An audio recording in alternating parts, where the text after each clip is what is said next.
এটাকে সাধারণ কোনো পাথর মনে হলেও এটি হীরার চেয়ে 1000 গুণ বেশি দুর্লভ ও দামি। অবাক করার বিষয় হলো এই পাথর পুরো পৃথিবীতে পাওয়া যায় মাত্র একটি দেশে। তানজানাইট নামের এই নীল বেগুনি রত্ন পাথর কেবল পূর্ব আফ্রিকার তানজানিয়ার কিলিমাঞ্জারো পর্বতের পাদদেশে পাওয়া যায়। 1967 সালে আবিষ্কৃত এই পাথরের সীমিত মজুদ আগামী 20 থেকে 30 বছরের মধ্যে পুরোপুরি ফুরিয়ে যেতে পারে। তাই এর কদর ও দাম আকাশচুম্বী। এর সবচেয়ে বড় আকর্ষণ হল বিভিন্ন কোণ থেকে নীল, বেগুনি, বাদামি, সবুজ ভিন্ন ভিন্ন রং দেখানোর ক্ষমতা। তবে আশ্চর্য, এই পাথর সংগ্রহ প্রক্রিয়াটি অত্যন্ত কঠিন এবং ঝুঁকিপূর্ণ। মাটির শত শত মিটার গভীরে শক্ত পাথরের স্তরের মাঝে তানজানাইটের স্ফটিং বা ক্রিস্টাল লুকিয়ে থাকে।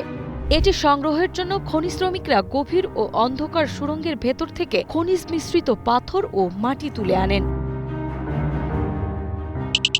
আমাদের ভিডিওগুলো ফেনী জেলা থেকে দেখছেন ইমরান হোসেন, ঢাকা মোহাম্মদপুর থেকে দেখছে জাহিদ, আয়েশা আবেদা দেখছেন চাঁদপুর থেকে, হাসান বাপ্পি মাতবর সৌদি আরব থেকে, টাঙ্গাইল থেকে দেখছেন আরফান শুভ।